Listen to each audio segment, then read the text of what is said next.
Selamat pagi Bapak Ibu yang diberkati Tuhan kita Yesus Kristus. Kita bersyukur pada Tuhan pada pagi hari ini, oleh karena kasih Tuhan kita tetap ada dan diberkati oleh Tuhan. Saat ini kita akan mendengarkan firman Tuhan, namun sebelumnya mari kita satu dalam doa. Terpujilah ya Tuhan Allah Bapa kami yang ada di sorga.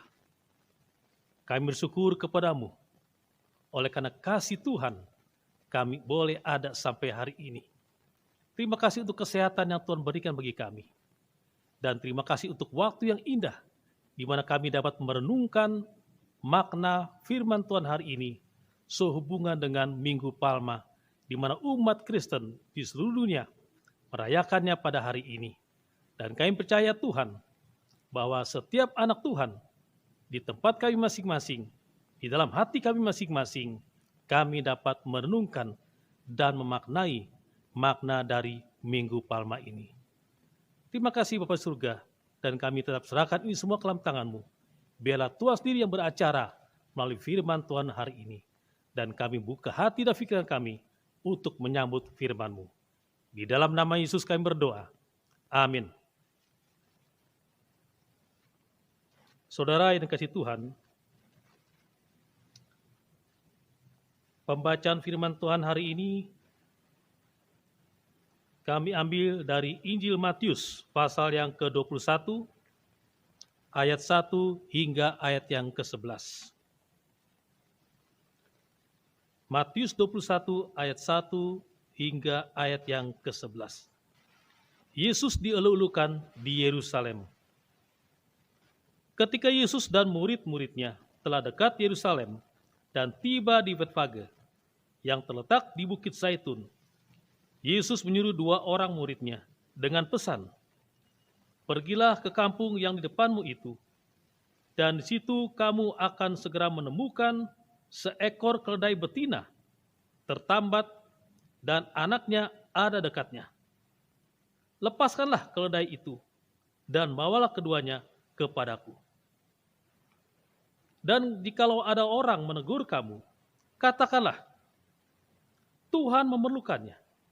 Ia akan segera mengembalikannya." Hal itu terjadi supaya genaplah firman yang disampaikan oleh Nabi. "Katakanlah kepada putri Sion, lihat, rajamu datang kepadamu. Ia lemah lembut dan mengendarai seekor keledai beban yang mudah. Maka pergilah murid-muridnya itu dan berbuat seperti yang ditugaskan Yesus kepada mereka. Mereka membawa keledai betina itu bersama anaknya, lalu mengalasinya dengan pakaian mereka, dan Yesus pun naik ke atasnya. Orang banyak sangat besar jumlahnya menghamparkan pakaiannya di jalan. Ada pula yang memotong ranting-ranting dari pohon-pohon dan menyebarkannya di jalan. Dan orang banyak yang berjalan di depan Yesus dan yang mengikutinya dari belakang berseru katanya, Hosana bagi anak Daud, diberkatilah dia yang datang dalam nama Tuhan. Hosana di tempat yang maha tinggi. Dan ketika ia masuk ke Yerusalem, gemparlah seluruh kota itu, dan orang berkata, siapakah orang ini? Dan orang banyak itu menyahut, inilah Nabi Yesus dari Nazaret di Galilea. Saudara yang kasih Tuhan, judul firman Tuhan hari ini, Yesus dimuliakan menjelang hari kematiannya.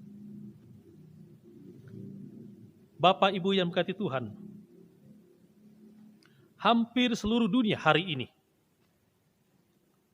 umat Kristen merayakan masa raya Paskah dengan situasi dan kondisi yang sangat berbeda. Kita sama sekali tidak pernah menyangka bahwa dalam tahun ini merayakan masa raya Paskah bukan seperti biasanya. Bukan seperti biasanya di dalam gedung gereja dengan dekorasi yang lazimnya masa raya Paskah, tidak ada drama Paskah dan lain sebagainya. Kita hanya dapat melaksanakan ibadah-ibadah penting tersebut hanya di rumah masing-masing. Ibadah dilaksanakan secara live streaming.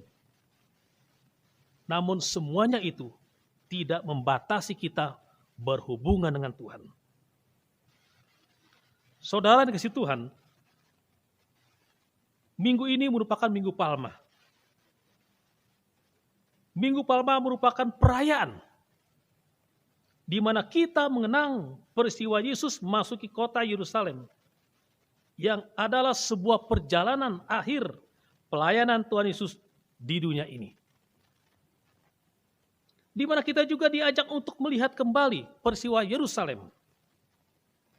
Yerusalem adalah kota di mana Yesus menuntaskan misinya untuk menyelamatkan manusia. Di Yerusalem, Yesus menderita dan wafat di kayu salib adalah misinya yang harus ia selesaikan. Di Yerusalem, Yesus wafat di kayu salib, ia dimuliakan oleh manusia, dilulukan oleh manusia. Di Yerusalem, Yesus wafat dan bangkit, ia dimuliakan oleh Allah.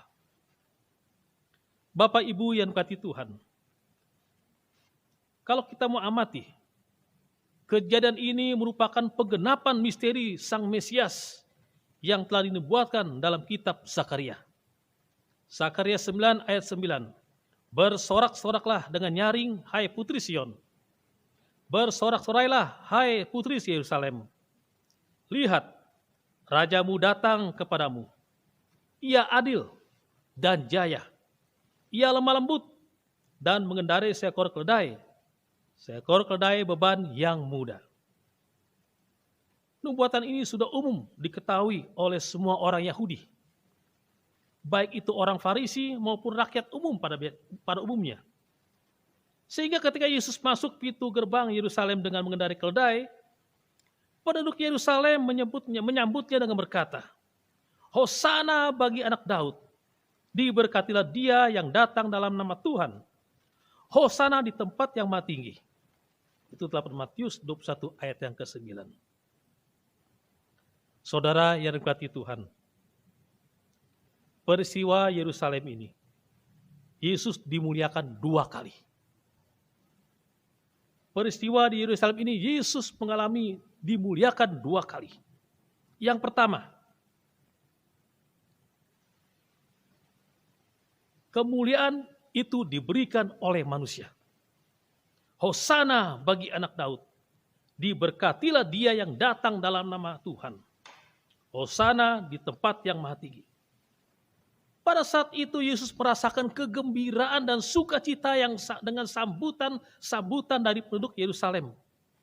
Namun, ternyata sukacita atau kegembiraan yang dialami oleh Yesus, yang dirasakan oleh Yesus adalah sukacita dan kegembiraan yang fana. Karena dari mulut manusia yang sama juga keluar teriakan-teriakan, salibkan dia, salibkan dia.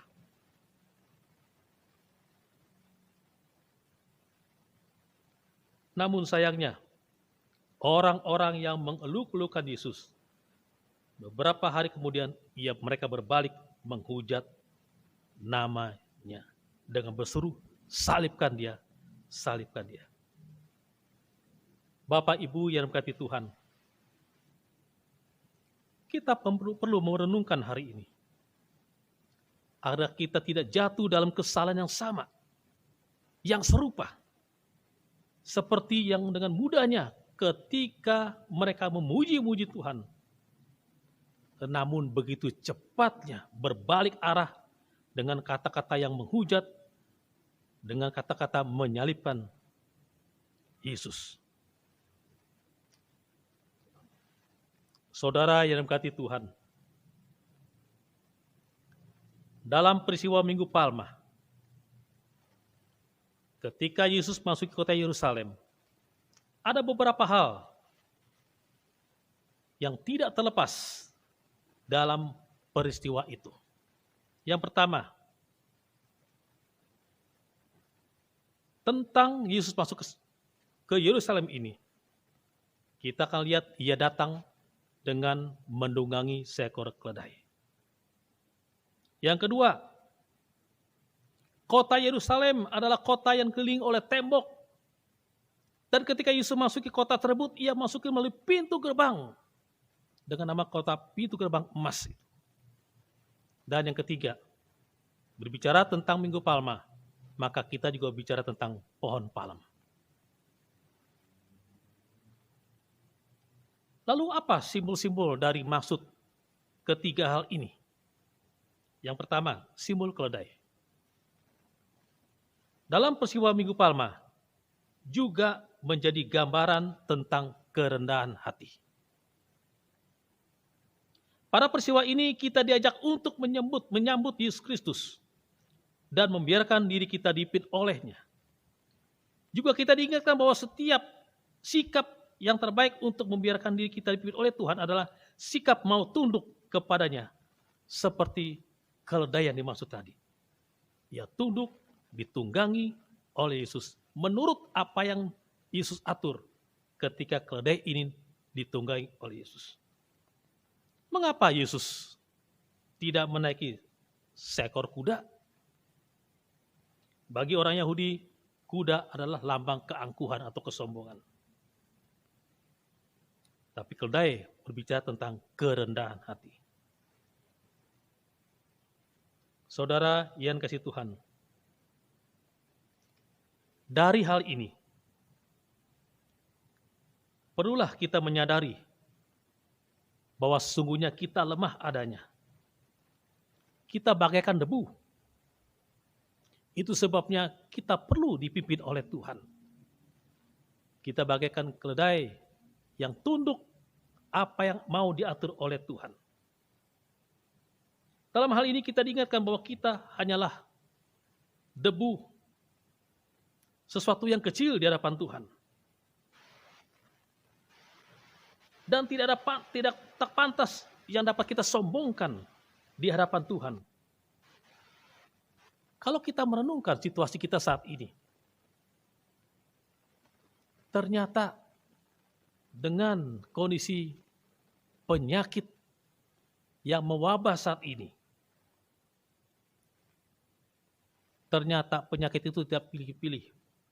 Tidak pilih-pilih orang, tidak pilih-pilih golongan, siapapun. Ini menunjukkan bahwa kita adalah lemah. Tidak ada yang dapat kita sombongkan di hadapan Tuhan. Dan suatu fakta bahwa kita butuh Tuhan. Dalam kondisi ini kita sangat butuh Tuhan. Hanya Tuhan yang bisa melepaskan kita dari hal ini. Itu sebabnya kita minta supaya Tuhan yang mengatur kehidupan kita. Mengikuti apa yang Tuhan mau.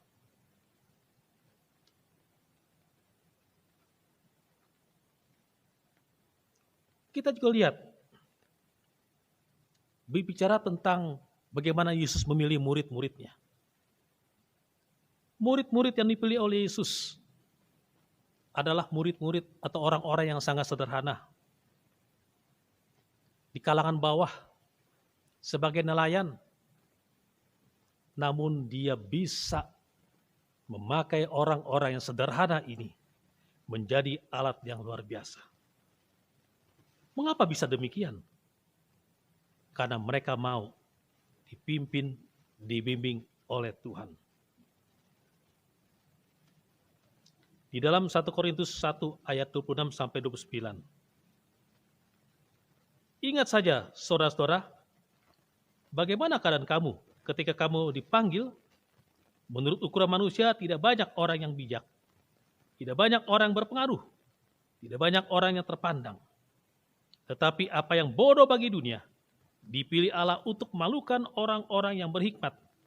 Dan apa yang lemah bagi dunia, dipilih Allah untuk memalukan apa yang kuat.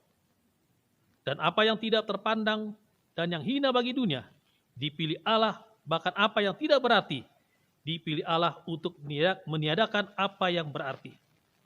Supaya jangan ada seorang manusia pun yang memegahkan diri di hadapan Allah. Saudara kasih Tuhan.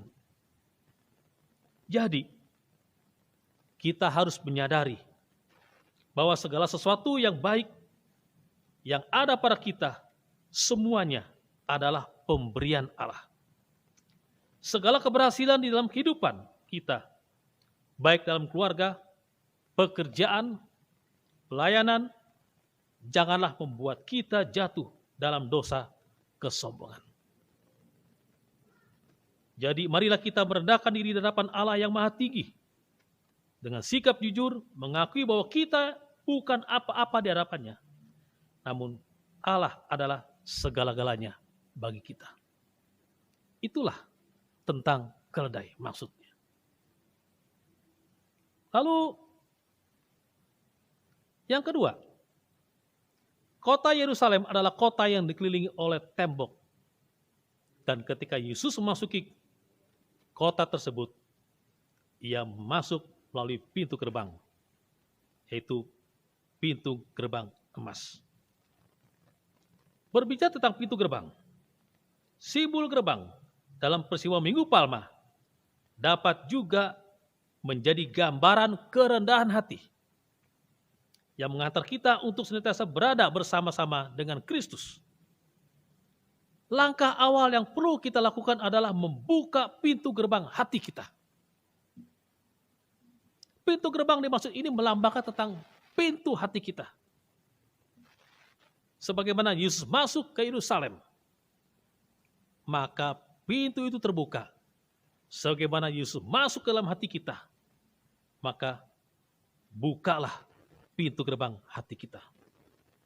Mazmur 24 ayat 7-10 menubuatkan peristiwa tersebut. Angkatlah kepalamu, hai pintu-pintu gerbang, dan terangkatlah kamu, hai pintu-pintu yang berabad-abad, supaya masuk Raja Kemuliaan. Siapakah itu Raja Kemuliaan? Tuhan, jaya dan perkasa. Tuhan perkasa dalam peperangan. Angkatlah kepalamu, hai pintu-pintu gerbang. Terangkatlah kamu, hai pintu-pintu yang berabad-abad, supaya masuk Raja Kemuliaan. Siapakah dia Raja Kemuliaan? Tuhan semesta alam, dialah Raja Kemuliaan. Saudara yang kasih Tuhan, jadi kita perlu membuka pintu hati kita agar Kristus dapat masuk dengan bebas ke dalam hati kita dan dalam kehidupan kita. Sehingga kita dapat mengalami kasih-Nya yang sungguh dan luar biasa, yang telah dibuktikannya dengan kerelaannya untuk menderita dan mati bagi kita. Membuka pintu hati juga berarti kesediaan kita untuk bertobat. Kita membuka pintu hati kita sebagai tanda kita percaya akan karya Allah dalam kehidupan kita, agar Kristus sendiri dapat membentuk kehidupan kita seturut dengan kehendak Tuhan. Minggu Palma adalah gambar-gambaran yang luar biasa. Dari keledai memiliki makna tersendiri tentang kerendahan hati. Pintu gerbang ketika dia masuk tentang kerendahan hati setiap manusia. Ketika Yesus masuk ke Yerusalem, maka saat ini pun perenungan kita adalah bagaimana kita memaknai Yesus masuk melalui pintu hati kita. Walaupun peristiwa di Yerusalem pada waktu itu ketika Yesus masuk ke Yerusalem, ada sorak-sorakan Hosana, Hosana, yang ternyata hanya teriakan-teriakan semu. Kemuliaan Yesus terima dari manusia adalah sifat semu. Jangan sampai kesalahan yang berikutnya terulang dalam diri kita. Ketika Yesus masuk ke dalam pintu gerbang hati kita, apakah Hosana, Hosana yang kita ucapkan dalam hati kita adalah Hosana, Hosana yang bersifat memuji dan sungguh-sungguh? Ataukah seperti bangsa Israel pada waktu itu? Hanya kepura-puraan. Tuhan mau pujian dalam hati kita, penyembahan dalam hati kita adalah penyembahan dan pujian yang sungguh-sungguh di hadapan Tuhan.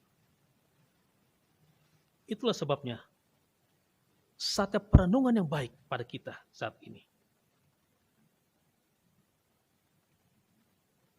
Yang ketiga,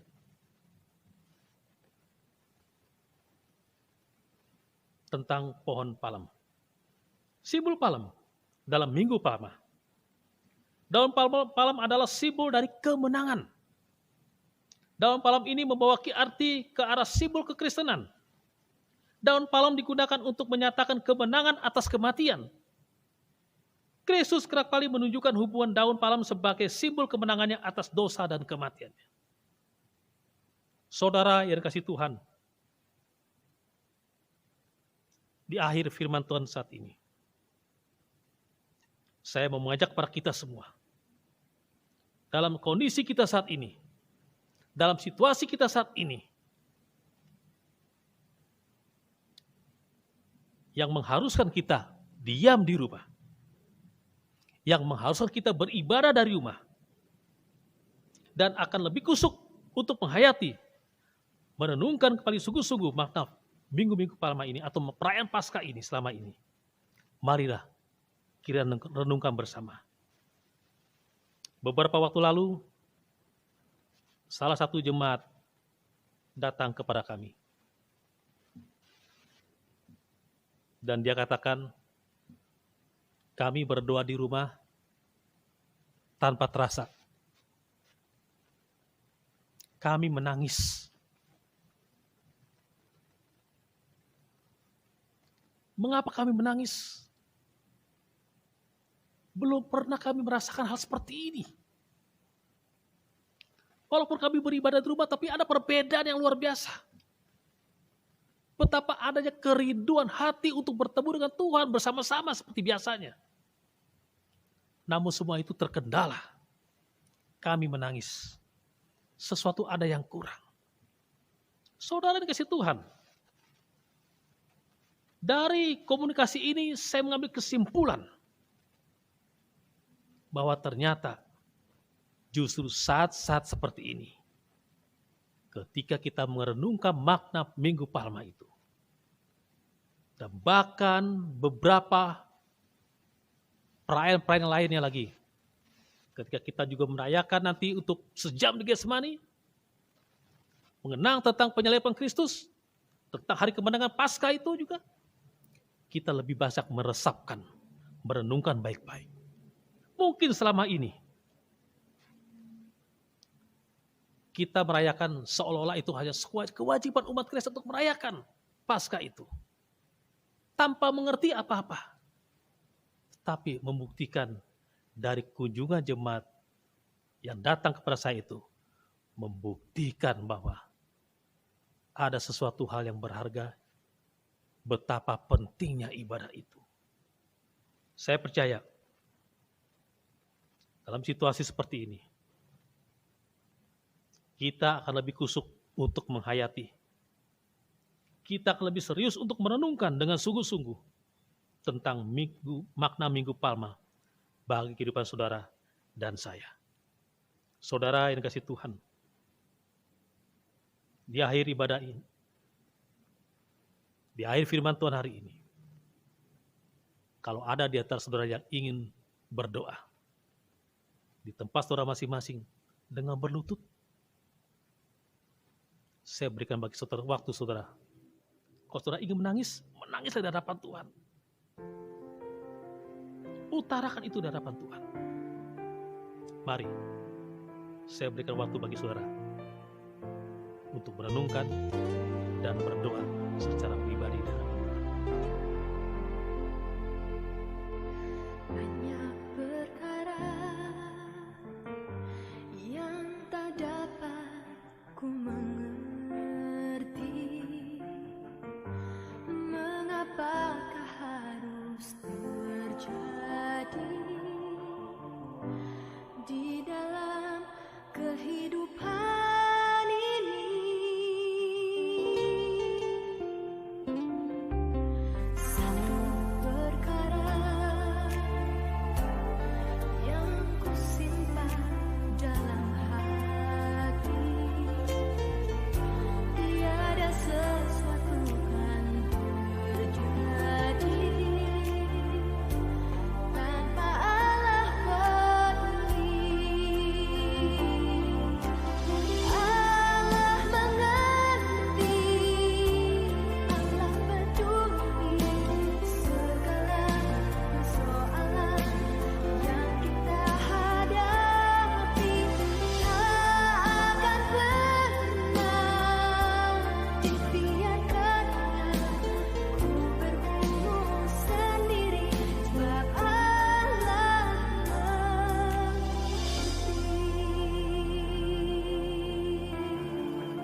Kita berdoa.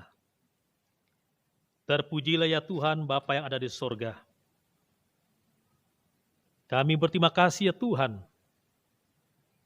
oleh karena Engkau begitu baik, dan Engkau melihat anak-anak-Mu yang berlutut di hadapan Tuhan saat ini. Dan Engkau melihat anak-anak Tuhan yang tersungkur di bawah kaki-Mu ya Tuhan. Hamba tidak tahu apa yang mereka ucapkan di hadapan Tuhan. Namun hamba meyakini ya Tuhan, Engkau akan mendengar kata demi kata kepada mereka.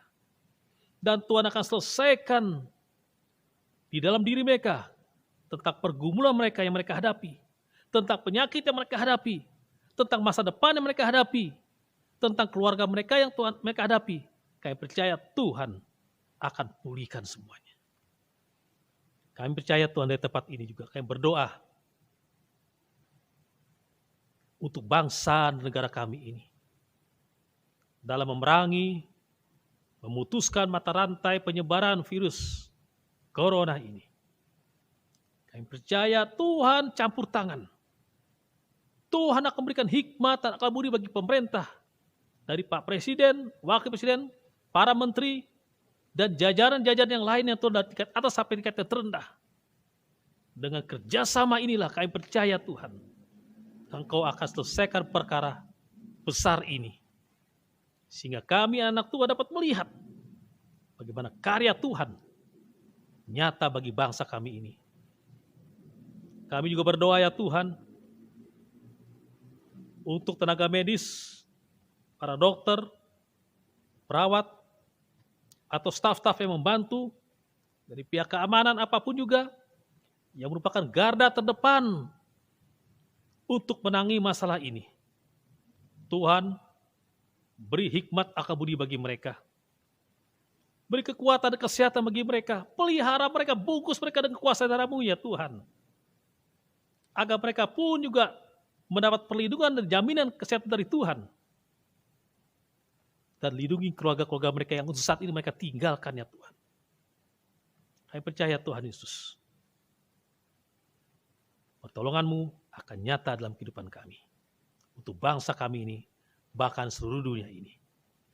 Biarlah melalui peristiwa pada saat ini ya Tuhan, semua orang dapat melihat bahwa kekuatan Tuhan luar biasa. Terima kasih ya Tuhan. Ini doa kami. Dalam nama Yesus kami berdoa. Amin. Saudara yang dikasihi Tuhan,